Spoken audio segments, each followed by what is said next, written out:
Up until this point, I don't think we've had a guide that covers this much land. When combined together, Stobe's Gamble and Stobe's Garden make up a massive portion of Kenshi's landmass. Altogether, these regions roughly have the length of the state of California and the width of the state of Texas. For my European viewers who are unaware of the Americas, I'll use a more practical example. Stobe's Gamble and Stobe's Garden together have the length of Chile and the girth of Brazil. Well, now that we're all on the same page with how big this area is, let's get a move on and begin with Stobe's Gamble. At a first glance, it might be tempting to write off Stobe's Gamble as a giant garbage pile, but if you take a closer look, you'll see it has a certain uniqueness to it, with some of its garbage looking pretty cool. Practically speaking, Stobe's Gamble is well positioned for endgame content. It is also home to the city of Spring, which is the closest city to the southeastern portion of the map. You will need to watch where you step though, because the enemies in Stobe's Gamble are quite dangerous. To break things up, I'll cover the animal spawns now, since many of them are unique to Stobe's Gamble. I'll save the human spawns for the Stobe's Garden section. Starting off, one of the unique animal spawns in Stobe's Gamble will be goats. Goats are neutral herbivores, and if you're wondering why they're in Stobe's Gamble, then I'm right there with you. When I got the chance to ask him, they didn't offer any kind of insight. For those of them living here, I do wish them well and hope they don't encounter any of the other mobs we're about to discuss. Leviathans are another mob that for some bizarre reason have wandered down here to Stobe's Gamble. I'm beginning to think that they just wander around wherever they please at this point. I guess if you want to train ranged characters or collect Leviathan pearls, you can take advantage of a Leviathan if you see one in Stobe's Gamble. While they're not super common, I do see them from time to time, and they're hard to miss. Land bats now are the hallmark animal for both of the Stobe regions. Don't let their dashing good looks fool you either. Deep down, they are quite aggressive. What might interest you about land bats is that they are adept at breeding, and consequently, their larger groups are disturbingly big.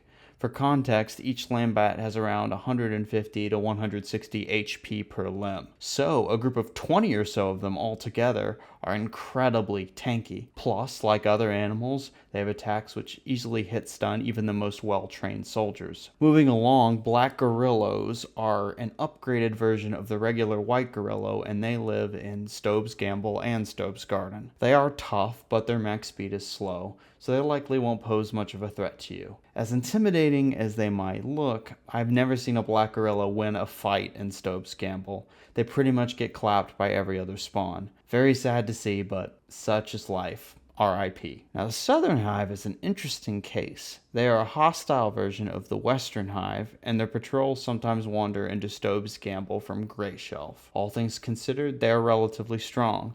Not as strong as a Western Hive caravan, but formidable nonetheless. If you want to loot pole arms specifically, taking out the Southern Hive might be a good idea, because all of their patrols pretty much carry exclusively pole arms. While they're not an animal, I do want to throw sniper bots into this section, because you're not really going to see them in Stobe's Garden. Sniper bots are by far one of the most interesting enemies in the game. They use an eagle's cross to shoot from a long range, and the damage each shot deals is substantial.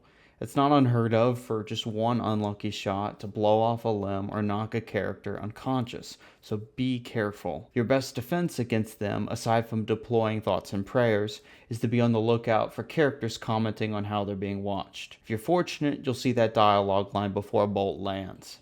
If you do decide to attack a sniper bot, the benefits may be worth your time though. The tough part is spotting them, but once you do, it's pretty much game over for them. Despite the risk, looting sniper bots to obtain an Eagle's Cross is very doable if you're strapped for cash and you're unable to purchase an Eagle's Cross from a tech hunter shop. For resources, Stobe's Gamble only has one glaring flaw, that being the lack of fertility. All other aspects are in great shape.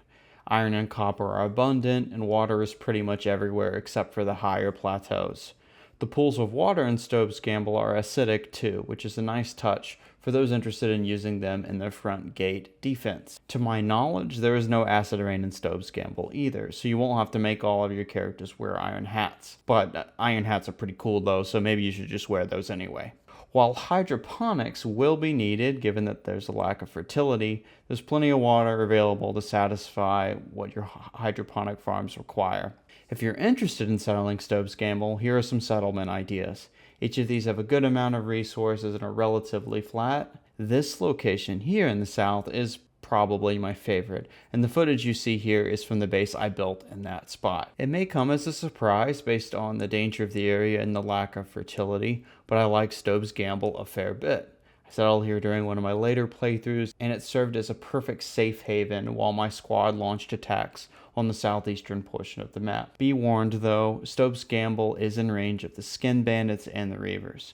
Along with that, most of the region is liable to be attacked by the Crab Raiders as well. What makes Stobe's Gamble stand out is its variety of hide sources. You'll have goats, black gorillas, and land bats, which should provide more than enough hide for your turtleneck crafting needs. As we transition into the Stobe's Garden portion of this guide, let's take a gander at what is probably the largest base I've ever built in Kenshi. It features lots of storm houses, a central station house for food cube manufacturing, and a prison where Igor lives. Oh yeah, I have 2 Elder Beak things here. I'm not even sure how they got here, but if you could comment below where you'd like for me to send the 2 Elder Beak things, I'll be sure to record what happens. Alright, here we go to Stobe's Garden. Now, Stobe's Garden also has its fair share of garbage piles, but the soil is not contaminated, having arid fertility in most places. This allows for cactus, to a lesser extent wheat and hemp, to grow here without the need for hydroponics. Similar to Stobe's Gamble, Stobe's Garden has a healthy amount of iron, copper, water, and stone. Just be careful about lower water levels at higher elevation. Terrain-wise, Stobe's Garden has a geography that is uneven, with steep slopes, cliffs, and scattered plateaus. As we'll get into later, the lack of flat terrain is an obstacle, but there are still good flat surfaces for building a base. If you do decide to take a stroll through Stobe's Garden, you're likely to encounter members of the vibrant community known as the Reavers. Since the Reavers call Stobe's Garden home, you should be ready to throw hands with them at any given point. Reavers do enslave unconscious party members, so don't overcommit to a fight unless you want to be sent to one of their labor camps. Another common spawn in Stobe's Garden is the Skeleton Bandit faction. In comparison to other groups, their patrols pack quite a punch, with combat values exceeding 40. Good way to think of Skeleton Bandits is that their patrols are a step above the quality of the Reavers. A big reason for Skeleton Bandits being stronger is their armor isn't that bad. They have a full set of heavy armor and sometimes even rusty chainmail. That said, if you want to loot them, their gear has decent value. Alternatively, as with all other heavy armor pieces, you can get a good amount of iron ore from them if you melt them down in an item furnace. The one faction that can outperform Skeleton Bandits will be the Crab Raiders. Crab Raiders will challenge you to a fight if you haven't allied with them, and between their well-made heavy armor and their trusty crab companions, they're a force to be reckoned with. Oh, just you wait, it gets better too. Turns out that in Stobe's Garden you might even encounter Black Dragon Ninjas. Yes, that's right. The weeaboos who likely have dabbed away with your food in the past are here, roaming the wild. When measured up against the other factions I've mentioned, Black Dragon Ninjas aren't that difficult. However, if you're new to the game and you haven't fought Black Dragon Ninjas yet during a base attack, you might want to reconsider living in Stobe's Garden, because it is rough out here, even for experienced characters. Lastly, for human spawns we have the Scavengers, and their statistics are quite mid. If you've been able to take down Dust Bandit groups in the past and other regions, then the Scavenger faction probably isn't going to give you much trouble. The big thing with them is that they will have crossbows and their group sizes can be quite large, and that's why I'd say they're similar to Dust Bandits. If these groups of enemies I mentioned don't scare you too much, then I do have some base location ideas for you to try out in Stobe's Garden. While the 2 in the middle are in the thick of things, they do have water nearby that you can use for your front gate design. As for the gold standard location in the east, that just has a lot of flat land, with the benefit of not being too far from Crab Raider villages that are in the east. Be mindful though, if you have not allied with the Crab Raiders, then events like the Crab Tournament will arrive very quickly if you settle in that location. I'd say if you know what you're getting into, you can't go wrong with any of these locations.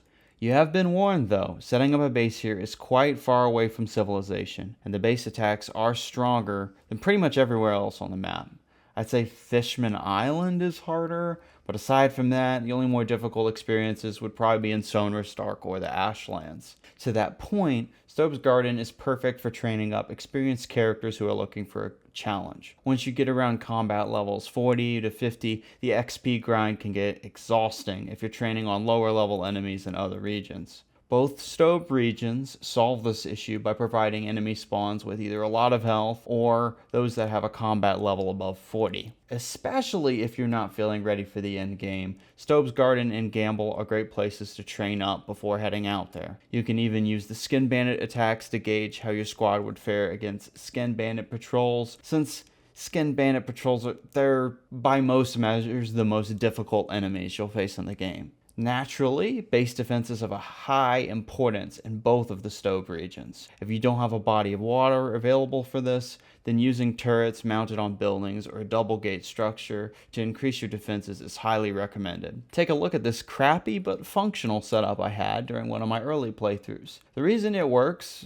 somewhat, is because the 5 turrets on the building have a great height advantage on the death pit in the middle. By opening and closing the gate to stagger the attackers, I can maximize how long enemies spend in the death pit, while my Tiki characters keep the invaders occupied. Of course, now I generally use a double gate instead. For my most recent base in Stobe's Garden, I settled in the northwestern part of the region because I enjoy being close to the tech hunter city of Black Scratch. The terrain is uneven here, but we made it work. After all, the only flat space needed is for the front gate, right? If you're wondering about the Skin Bandits you see on the turrets, I installed Windows Vista on them. That is through a mod. They're mainly a convenience because I don't like having to feed my turret operators. On that topic, I'd recommend having harpoon technology before you move here. I've been using Mark II crossbow turrets, and it's been a challenge, I'd say. Even with 6 of them on my walls, I find that enemies in this region are tanky enough to advance through my gates anyway. Now, if all this talk has you clutching your beep body pillow in fear, then I'd suggest settling somewhere like the Fog Islands if you're looking for a challenge that isn't quite at the level I've described for the Stobe regions. As for those gearing up to take on the Reavers, maybe approach endgame, have at it. Settle in one of these regions. That's all for now, and I'll catch you next time.